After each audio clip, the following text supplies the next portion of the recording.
I want this opportunity for myself as much as I want it for the investors too.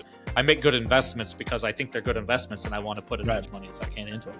Welcome into the Get Invested podcast, a podcast about all things real estate and real estate investing, brought to you by Capital Velocity Investments and a part of the Matthias Talks Investing Substack. Welcome in everybody to another edition of the Get Invested podcast.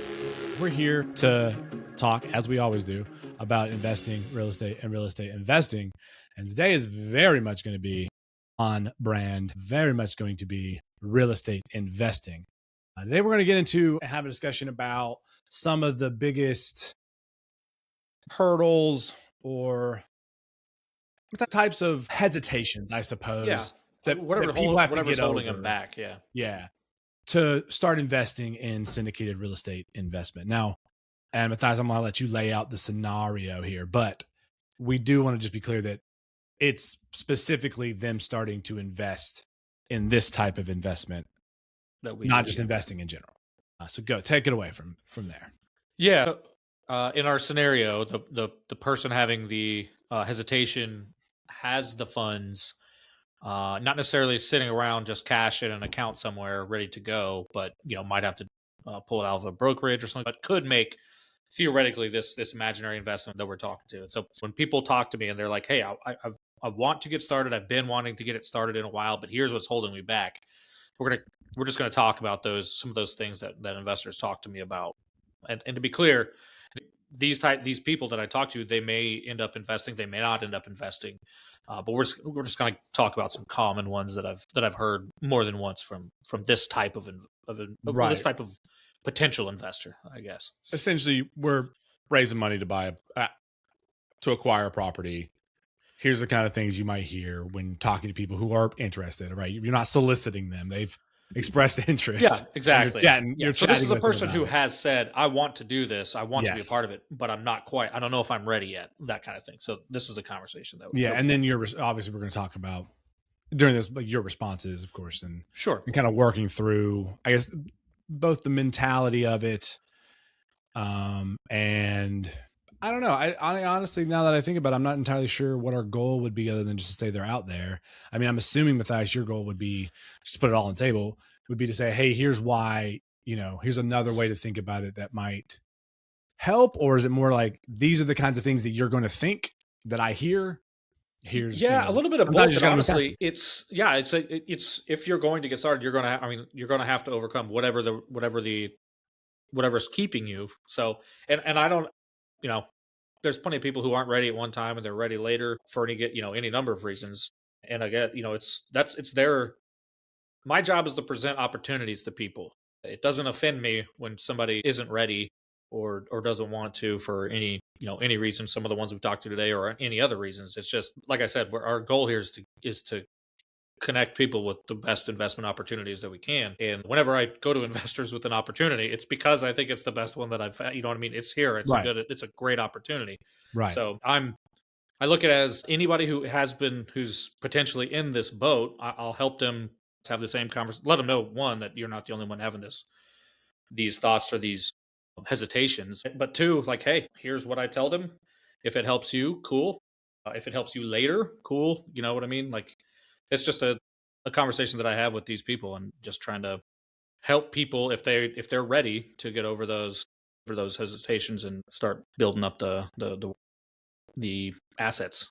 Right. So yeah, just to be clear and reiterate, these are people who have expressed interest. Obviously, they're talking to us about it. They have the minimum investment. Let's just go ahead and assume it's the minimum investment of whatever that might be for this instance.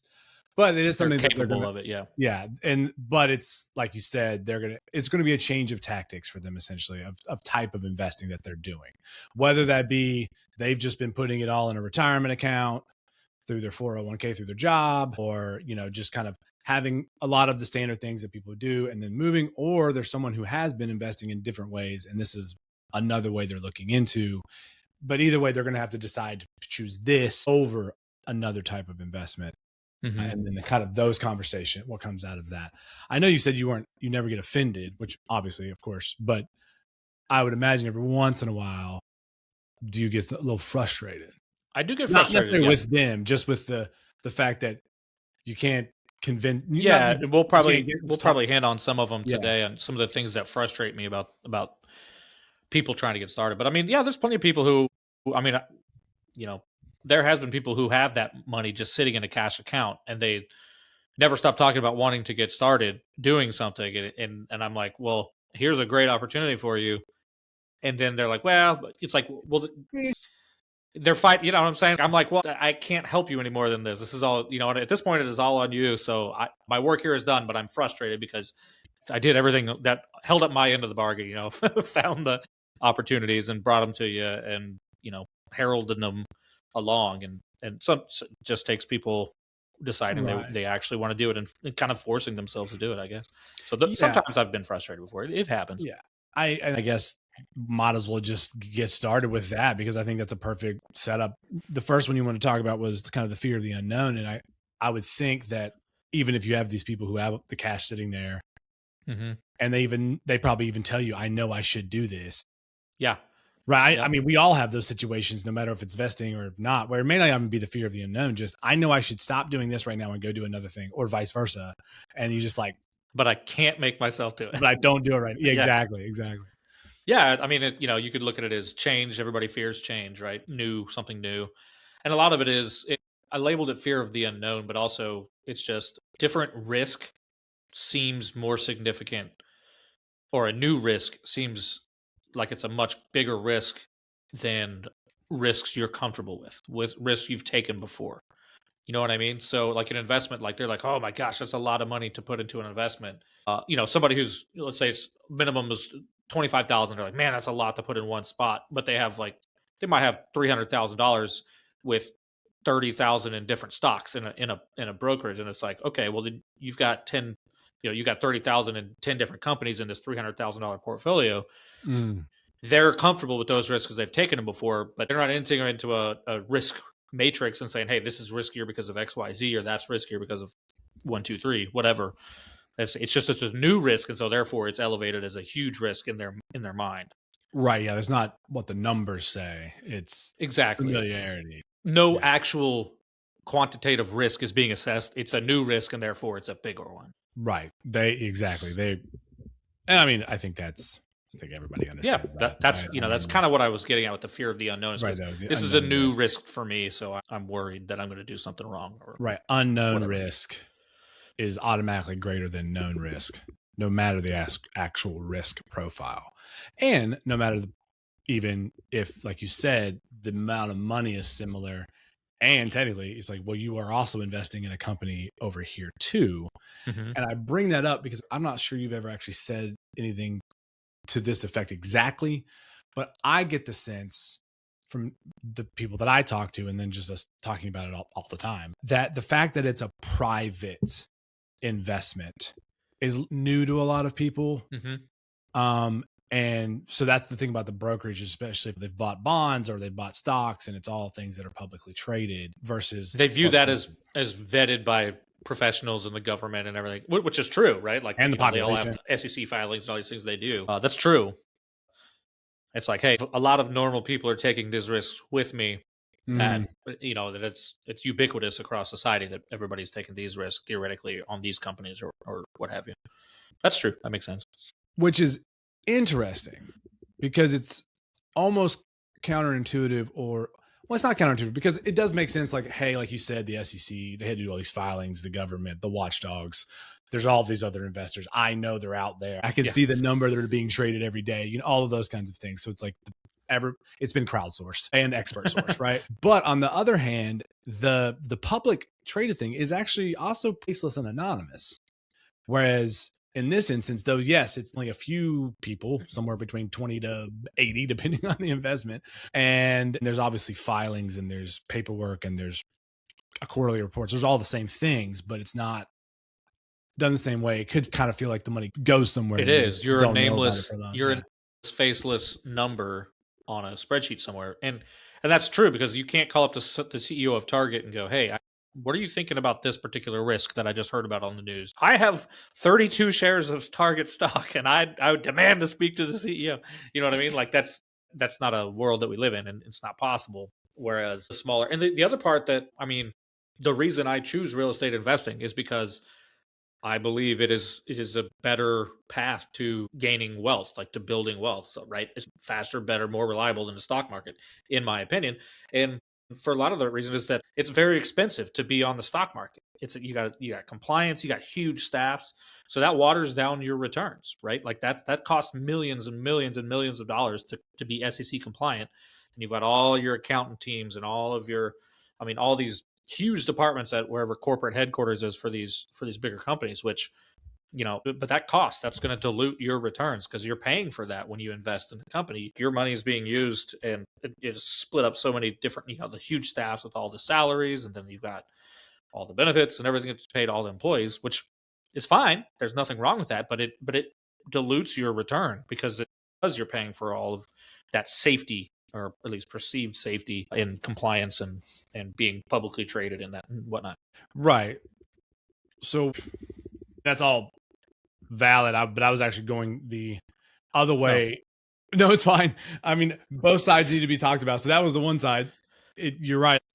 I guess my only point about that is that, and it's just to what you were saying, you can't demand to speak to the person in charge really about what's going on or something has happened and what do they think about it.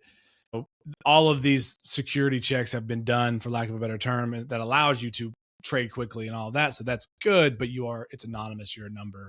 You can't talk to people about it necessarily.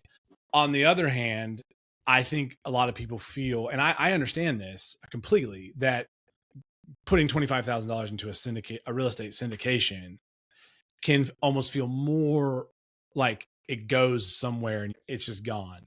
Right. Not that it's gone, like you lost it, but if you have stock, you can go look at a ticker, or, you can go, you know what I'm saying? You can go watch it move up and down, and you can see your shares and at least, I mean, it's on a screen and that's all it is, but there's something. That's true. There. You could check on it and get like a valuation daily. That is true. Like, you know what I mean? Like I could say, hey, my stock portfolio was worth X, Y at any given time and any given day. That's true.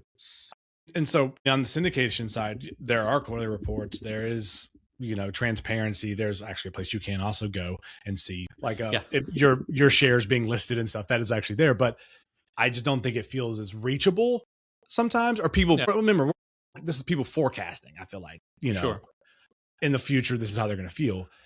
But what's interesting is that in this instance, it's smaller, yes, and it doesn't seem as reachable, but you can literally call the person in charge and like demand answers. Right? Like there is an actual, it's not faceless. You know the person, you had to know them in order to get into this in the first place. So in that aspect, you would think I would raise the feeling of security, but I don't think it does until they've already made the jump. Right? I think after they do it, like for instance, if they do it, they invest with us, they invest with you. It's not that they don't trust you, and that's not why they pull back. But once they make the leap and they see how it goes, then the next time it's really easy for a lot of reasons. And one of them is including they know you, they know what's going on. Yeah, they've done it before. That one of those big. It's not a new risk anymore, right? Like it's a risk we've taken and understood. But yeah, on that note of what did I buy into? What do I own? Right. I mean, in my opinion, the hard real estate asset holds value infinitely more because you're in the stock market. It's all based on, hey, what do I think that's worth on any given day, at any given second. Before, stock prices vary wildly on the day they release like their quarterly reports and things like that, because people are gambling. I think it's going to be a good report. I think it's going to be a bad report. They've been trending this way. They've been trending that way. It's all up to the whims of everybody else. Whereas the real estate, it's much less liquid, but it also doesn't fluctuate the same way that a stock market does, and it doesn't get impacted with whether oil just hit $100 a barrel and the stock market outlook for the next week is down. Where you know what I mean? It just isn't subject to a lot of the whims of other investors all day, every day. So I view it as less risky than the stock market for that reason, because my at any given day, my portfolio isn't valued upon what everybody else thinks right now. In my stock portfolio, it is, but also sometimes that you just have to explain the difference in risk and what, like if I don't have this conversation with a new investor, they might not ever be able to internalize the discussion that you and I are having right now. that could be part of the mental block, and just talking through this to say, hey, well, your funds are secured with a real asset that you can go walk up to, knock on the door on. Whereas, your Target stock, and I don't know why I picked Target today, but we're talking about Target stock. you're all about some I have Target. no idea. I've never owned Target stock that I know of anyway. But yes, you can go to a store, but you don't really know what part of that is yours or how much of that is yours versus everybody else who owns Target stock, that kind of thing. So, but you can look and say, hey, I own X% of this building, effectively. Yeah, which you could. I wouldn't suggest going to a building and like pointing at someone's apartment and be like, I own this section, but only the front apartment. half. Exactly. I own your living room. My buddy owns the second half, the back room. But yeah, there is something you can go very much, see and touch, and then you can talk to the people running it and, all those things as well. I guess that's a good place to transition to what are kind of the main things that you say in response to this. I mean, I think you've covered some of them about the lack of the steadiness of it, not based on what, investors or the market is feeling at the moment, not based on the projections moving forward. There's a real thing. What else? What other kinds of things do you really say to? One of the biggest things I say is that this is, I just kind of reiterate, this is what I do with my money. This is how I've got to the place that I am. I get it. You haven't taken the same risks I have over time, so I'm much more comfortable with them, right? Because I understand them better and I'm used to it. You don't, but if we're having this conversation because you expressed interest in kind of doing what I do, this is what I do, and my money is right along with yours in this project that I've repeated 5, 6, 7, 8 times over the course of my career. So it's like, okay, I don't know how to say it anymore. If you want to join, that's not for everybody. That some people just never get over the hurdle, and that's fine. It's not for everybody, but if you want to do what I do, this is it. And I say, hey, look, in any given deal, I'm putting, it could be double the minimum, 4 or 5 times the minimum, whatever I happen to have available. Whenever I find a deal, that's going into the deal always. That's the way it's always been since I was in the Air Force doing my very first one. It was every cent I have is I'm trying to build, I'm trying to grow. And so I'm always deploying what I can into it. And that's one of the more powerful things I could say is this is what got me here. And it's an opportunity for you to join in and go along with me. Yeah, that's got to be the meat of the lineup, as it were, right? That's hitters 3, 4, 5 right there, right? I mean, my money's in it. This is how I got to this place. I'm putting money in every single one of these right along with you, actually, before you and after you, honestly. Yeah. Because a lot of times we're at a certain point in the raise and we need a certain amount to get to the close, and you're like, here you go. And like, you're like, make it happen. Or on the flip side, it's been, we raised so much so fast that I actually don't have to put that much in. Oh, I was going to invest more than this, but we don't need it. We'll let other people in it because there's that, we don't need I don't need that much. I'll give up some of my space. We've done that. Yeah, you gave up some of your space you've given up some of your space to other people to be able to be a part of the deal. And of course you're not going to dilute and just have more than we need. So true. This is, I do think, I mean, that's really what it comes down to. And everybody has to make the decision for themselves. But at the end of the day, this is what I do. This is what I am doing. This is your chance to join in with me with whatever you have available if it's right for you at this time. But this is what it takes to get into the biz, as it were. So here's your opportunity, I guess. That's usually we don't even need to make it to that point in the conversation because they've whatever particular block, we'll just address whatever hesitation they have. We'll address it, talk about it, and again, as they understand more and more about it, it becomes less and less unknown and scary. Right. Right. Yeah, and it is interesting to me. There's a degree that's interesting to me that I think I would overthink. That's why you are the one that raises the money. Where it's like, you've talked to me about this. You came to me. It seems on all of the things you trust me, especially with someone you know in your life. And you're like, I've kept your kids, but you won't invest with me. Like I would be like, you trust me, but you don't, right? There's like two different, there's like the trust. And then like when they actually commit, then I know it's different. And I understand that. It's just funny to me. You Yeah, trust me that to is do fun. this. Why would you not trust me to do? Obviously, if it's someone that you just have like started talking to because they want to invest, that's different than someone that you've known for a while, right? But Sure. anyway, you want to move on to numero Yeah. deux? Another interesting, and we've come across this one from multiple people. Not so much this year, but like last year, people want to wait until after a significant event because they're worried about doing things at the wrong time. They're Hmm. worried about the outcome of an election, like the big ones that everybody always comes out for. The midterms are coming up this year, so Yeah. maybe we'll start running into this if we're raising later in the year. People are like, hey, let's see the outcome of this election and see which way the wind's blowing after that. Or we got the Iran thing going on right now, so Right. some people will be like, hey, I want to see how this one pans out because they're worried about investing at the wrong time, like at the wrong end of a black swan event or something like that. People feel like it's just there's too much uncertainty right now with what's going to Right. happen in the future, and Yeah, that's one that one's pretty hard to overcome because we're back to the fear and the unknown, I guess. But whatever could happen is always way worse because it almost, could yeah. happen. This could happen. That could happen. I was like, yeah, I mean, and I can't say, well, no, that can't happen because it Right. could. You know what I mean? Well, I think there's two different ways this conversation goes, right? And maybe there's more than two, but I'm seeing the this could happen conversation, and then there's also, I think there could be a better time to invest, and that seems Yep. different to me, right? Well, one is more. I could be investing right before a devastating economic October downturn. 28th, 1929, right? Yeah, sure. Yeah. That kind of thing. So I guess one's fear of loss, and one is like, hey, it might not be the best time to do this. Optimization. Yeah, right? yeah. And that's true. There's two different answers to that. Is like, yes, there could always be a black swan meltdown that could always happen, and we all live with that potential risk every day. And the other one's a little bit more. Well, it's like timing the market. What do we always say is consistency beats timing the market every time because it's impossible to time the market correctly all the time. Right. What does that say? That Michael Burry, the big short guy, right? Mm-hmm.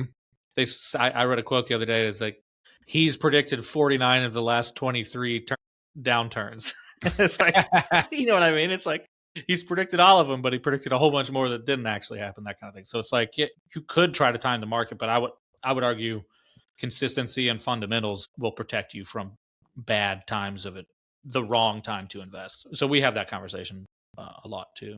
Right. And it seems like you could tie that into some of the talking points you just said, because this isn't the same volatility as the stock market.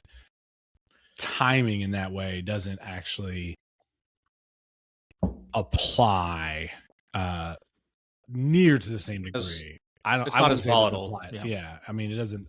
I'm sure there's ways in which it definitely could apply, but it takes much more drastic situations, I think, that's for it to timing to apply. So is it usually just I want to wait to the right time with how everything around me in the country, et cetera, is going? Or is it I want to wait till it's the right time for me in my life? It's usually things outside their control, which is funny. It's interesting. And again, it always takes us back to the fear of the unknown. So it's like this election could go whatever way I don't want it to go. And that could cause really bad issues with the economy or what have you. And that'll mean I did the wrong thing right before it. And to me, when people stick to that, it's because they're not ready. And it's probably because they're not ready in their life. It's just like, hey, I'm not going to push you to invest when you're scared of coming events because there's nothing I can do about those coming events either.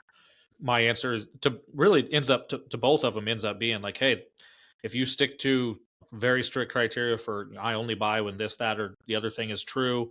We always talk about conservative underwriting. So we assume things are going to go worse than they should, right? We assume problems are going to arise that we can't even foresee right now, and we build that into our plan. So in my opinion, if you stick to your criteria, the market cycles don't necessarily matter as much because you're protected. And we talk about this a lot too, is that we didn't buy anything for 2-3 years when the market was poor for multifamily, not necessarily operation wise, but for buying, because everybody thought their stuff was worth more than anybody could pay. So no transactions were happening. And we just didn't buy, which means we're protected, right? We didn't lose any money because we didn't force a square peg into a round hole in terms of trying to change our criteria for buying because the greater economic factors outside our control were happening. Right. It occurred to me already that, well, they're talking about timing it right. And the other side of that, I guess you could say, is you're like, well, I'm bringing this to you now. I am the clock. Right? Yeah, yeah, in a way, yeah, because the numbers work or the numbers don't work. And for a long time, the numbers won't work in a downturn or in some sort of economic scenario. The numbers don't work, then we don't invest. But if the numbers work, that means the numbers work. Now is a good time. Like the very fact that I'm here with it. That it's here. Yeah. Otherwise, this wouldn't have fit the criteria. Right. So the timing aspect in both ways, whether it's don't think about it like you have to time the market or getting in on a company or whatever. And also if the deal makes money, it makes money, or it doesn't. Yeah. And all other things like a meteor hitting the big factory or whatever, like if you're playing that game, don't get in your car and go to work.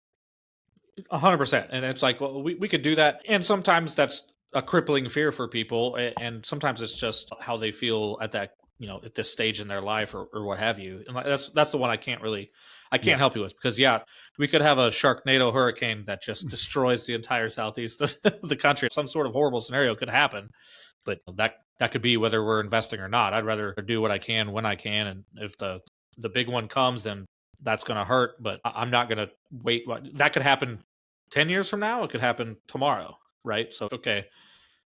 The black swan event is going to be a black swan event. And I'd rather until the black swan event that nobody saw coming happens, I'd rather just keep working and building until that happens. And then we'll deal with it when it gets here. And hopefully I'm in a very strong position because I've been investing for X amount of time.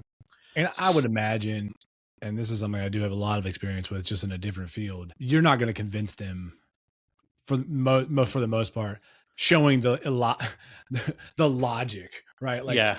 No, this is an emotional argument. This is not. It's going to be way more about pragmatic, kind of getting them to change their outlook rather than, well, investor A, if this crazy event happens, the money in your bank account may not be worth anything anyways. So you may lose it either. Like that kind of thing doesn't really help. They're like, that's just like one more fear rather than you just shifting the outlook. You can't convince them necessarily with those kind of arguments. Believe me, I've tried all the ways to convince students to do what they need to do. And often I'll know that they need to, and just same thing. They'll tell me that they need to, and then they won't.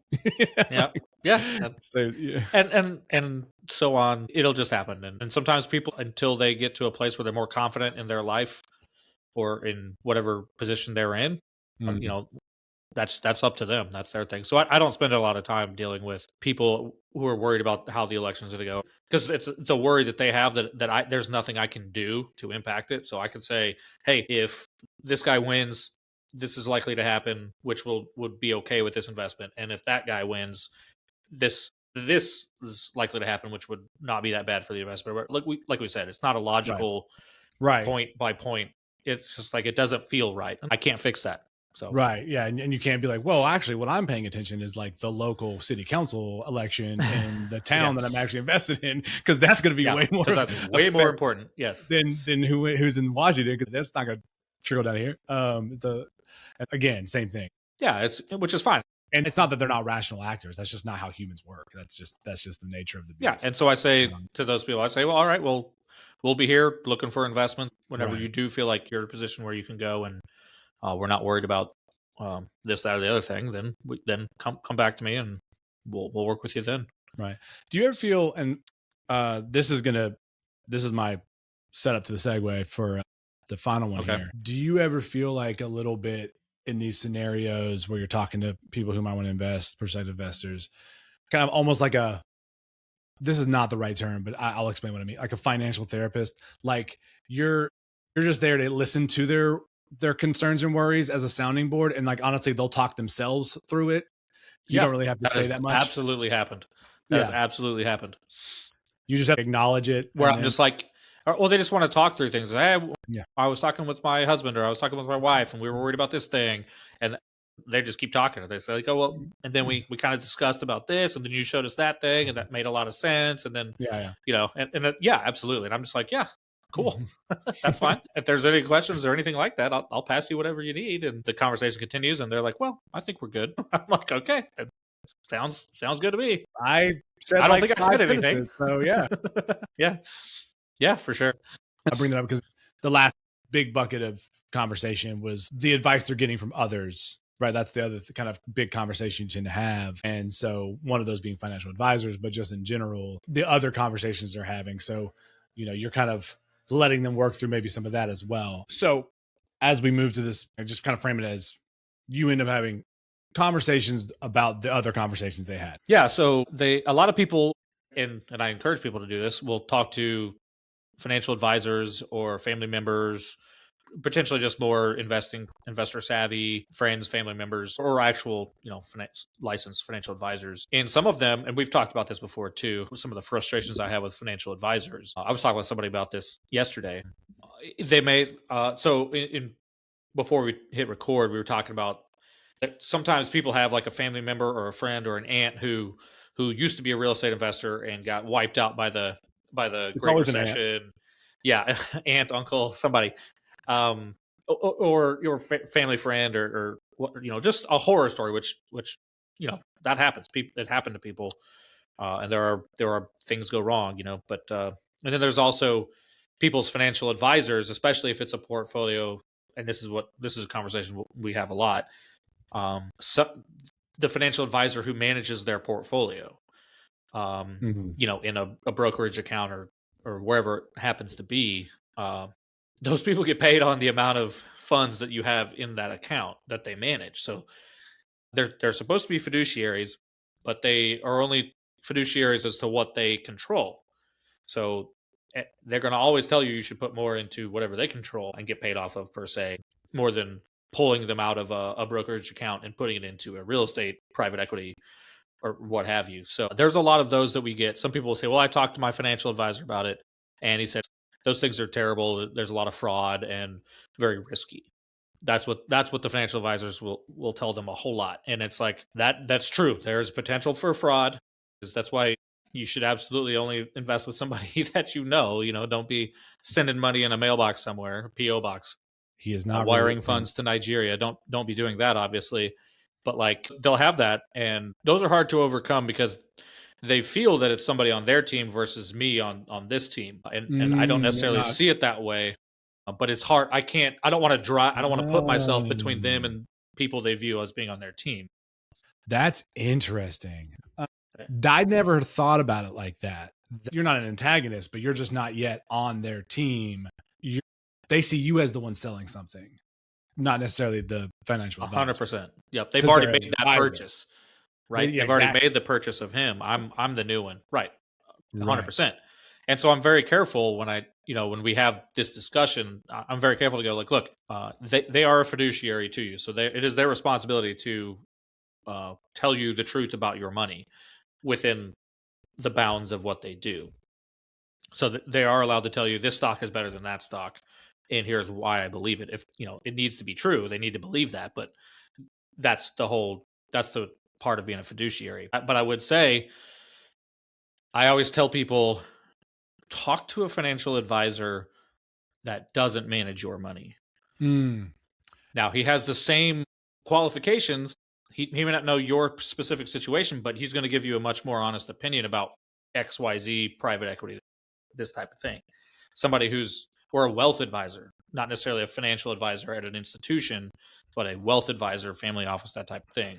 Oh, yeah. Family office, I can see. Because it seemed like if you talk to another financial advisor who's not yours, but they work for a similar institution, they're going to have similar opinions, but they're not going to be wisdom. Not going to be emotionally attached to your decision because it doesn't impact them on whether or not you invest with Matthias or you keep your money in Peter over here at Vanguard, whatever. Yeah, calling you out, Vanguard. I have my Roth IRAs in Vanguard. So every time we talk about no financial advisors, all I can think about is that those Charles Schwab commercials where Hmm. that like hapless financial advisors like Schwab. Yes. Yeah, those are funny. So I'm going to go back to that insight of like, you're not on their team yet. So that kind of frames your approach, right? That not to convince them that you're on their team. That's not the phrase I'm looking for, but what do you like? What is your response to that? Okay. So we're going to have the response, like kind of just brass tacks of the matter to what they say. Right. And I want you to go through that. Like when they say my financial advisor said this, but then there's also kind of the next step of how, because you don't want to speak ill of the person on their team. Mm-hmm. Right. And so, yeah, just go kind of walk through that. Cause that could be an interesting kind of little. Yeah. So I'll say, man. I mean, I do get into the incentives, and I say they're not incentivized to learn and study what it is that I do, because it's not in their institution cannot offer that investment type. So there's no way that Bank of America, Schwab, whoever is not going to allow you, their financial advisors, to go research private equity that they're not going to make any money from, right? Like that would be silly. So so they don't have the incentive to study this, and so there's often misconceptions, and they get paid. I'll try to delicately state the misalignment of incentives in this particular scenario without implying that their personal advisor doesn't have their best interest, because I do believe that they do. Yeah. So, but then I'll get into I'll really just turn and say, look, I don't get paid on whether you invest with me or not. That doesn't, right. It doesn't impact me. You participating in this investment is an opportunity for you. It does not impact me financially in any way, right? Like I need to have, yes, I have investors, but we will, if you don't invest, somebody else will. That's what I explained to them, is like, look, we're going to fill this up, whether it's one of my investors, one of my partner's investors, or or your friend, my friend, whoever it is, somebody will do it. But I'm not financially tied to this transaction of that individual person that I'm helping get started. There's no direct connection. Like exactly. There's commissions or fees. I don't get a bonus because I got you or whatever. Because your money came in. Right. It's because the project itself as a whole went forward. And it doesn't matter if it's George, Bob, Kyle, or John, or all four of them. It doesn't matter to me financially who the investors are. So that's why I try to remove myself from the selling them scenarios. Like, I'm not selling you anything. I'm offering you a chance to participate along with us as we go do this thing. And so it's like, you can take it or you can leave it. And that's, again, it doesn't financially impact me whether you do or you don't. So I don't want to like expose the magic and pull back the curtain or anything, but what you're doing is you're clipping it. You're saying, oh no, this is not a matter of me being on your team. I'm asking you to be on my team. Yeah, sure. Exactly. I'm doing this whether you come. That's like, come that's be on my team while we do this. Would you like to join me on this awesome adventure? Yeah. And it's up to you.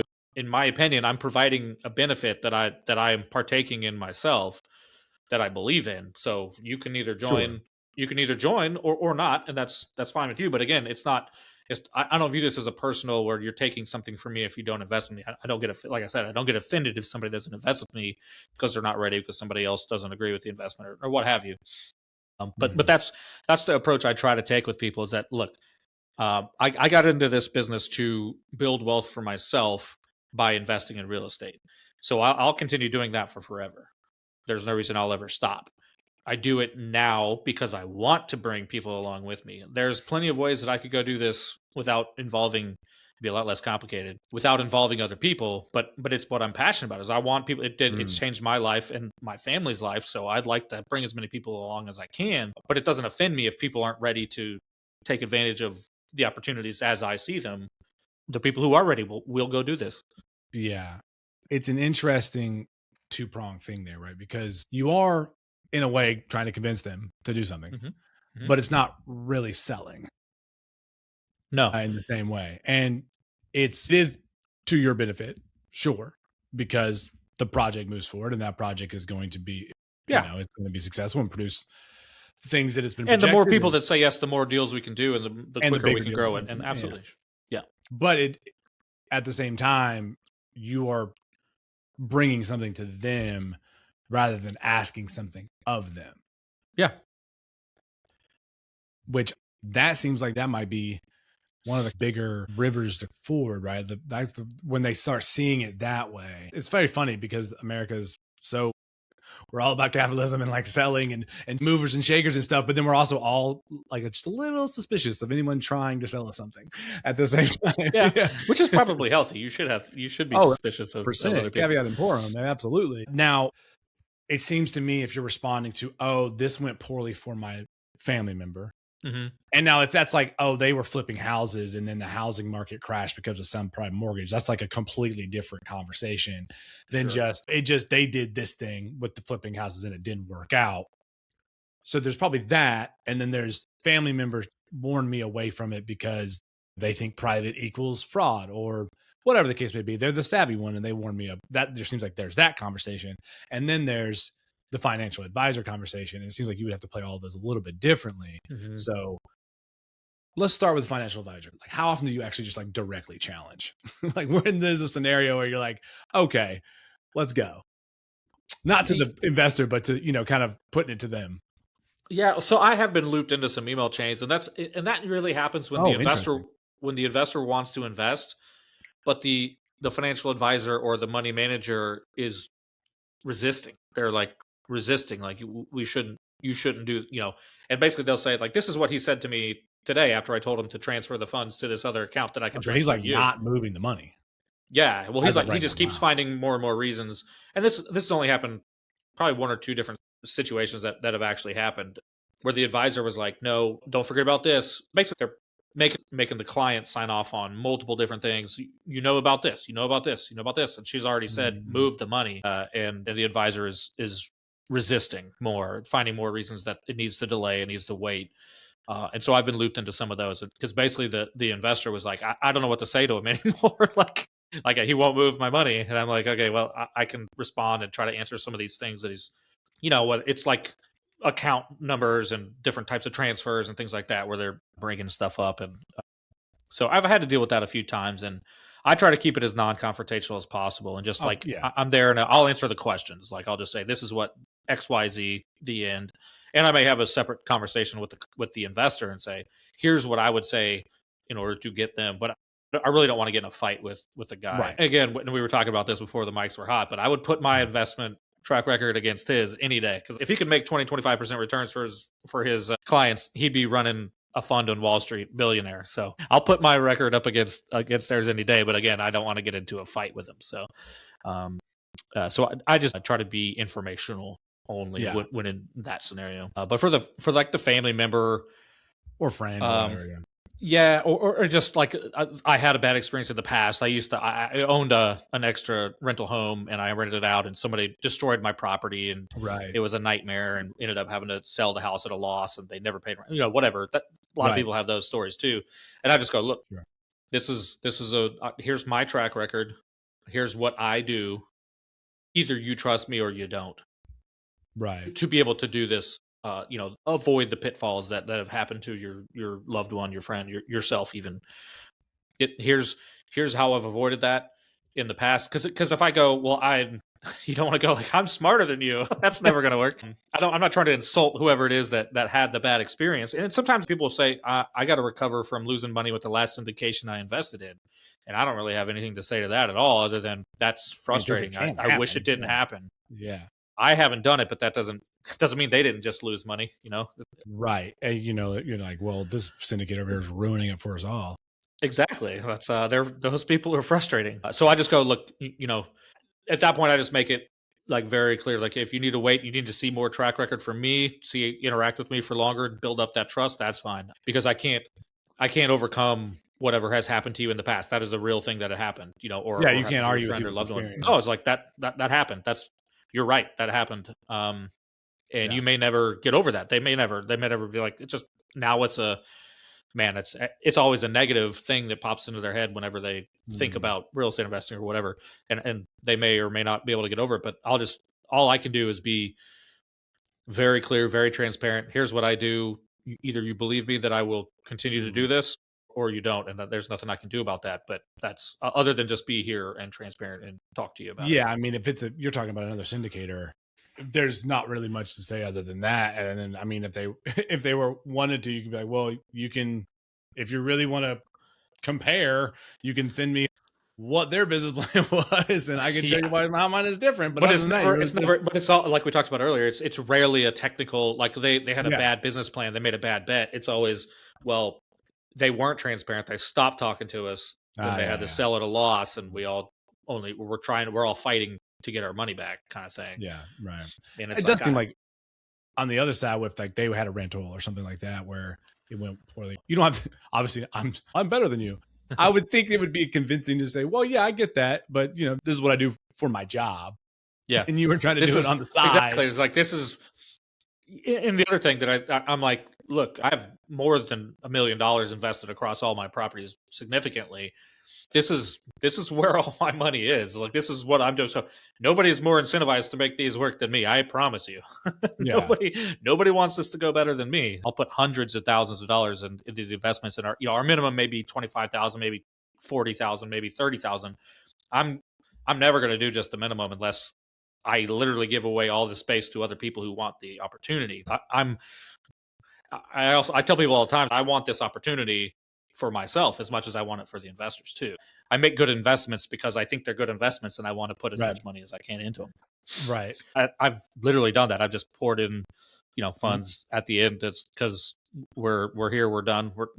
Nobody else seems to be jumping up. I've closed off a lot of them with personal funds. I'll put. Well, that's what I was saying earlier. Yeah, that just as much as Jen will let me put in. That's what I put into every investment. Right. Well, it's interesting, and we're going to wrap it up here, but because you're talking to them as the syndicate or the operator, GP, whatever you want to call yourself, the capital raiser, depends on the scenario, honestly, the situation. Whatever hat I'm wearing at that particular time. At that moment, exactly. But what you're trying to be very clear about is that you're also an investor, and that's on the other side, right? It's not I have money tied up in this that we're going to make as the operators, because that is true, but that's at the end. And if you give away all those spots, for instance, there's a lot of people who want to invest, and then at the end, the fiduciary choice is to not put much of your own. That means you're not cash flowing on that property near as much as that's a good point. That's something that I don't think a lot of people understand is that what supports my lifestyle and my family right now is my investments alongside my investors. I do not make, until we sell a property, I don't make hardly any money on the investment as it's operating. Right, basically enough to cover expenses is what that is.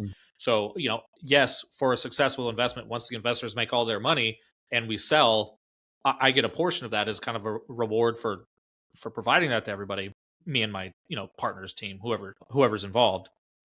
But that doesn't happen until way late. So that's another thing, is that I make these big investments with my own personal funds because that's what my family lives off of. That's what that cash flow from these investments that we run is what provides, keeps my kids fed, and they eat a lot, almost every day. And then Bailey. Yeah. And she eats even more. Yes. Yeah. And would eat more if we, So that's kind of the other thing, is that, like, look, I'm finding these investment opportunities for myself as much as everybody else, because that's what I live off of, not as the manager. Right. I don't make that money until I've made my investors and myself a ton of money. Yeah. We talked about this as the biggest hurdles to investing. It's going to be more about the conversations, right? The biggest conversations. But all right, well, we're going to wrap up this conversation right here. And as always, really appreciate you guys hanging out and listening to us. Hope this was, interesting or elucidating for everyone, but maybe somebody's out there who's had these questions, thoughts, or even had the conversations with me before. Exactly. Sure. Want to circle back and, have another chat, please reach out and get in touch. But for now, we're going to get out of here, and we hope you come back and hang out with us again next week on another edition of the Get Invested podcast. See ya.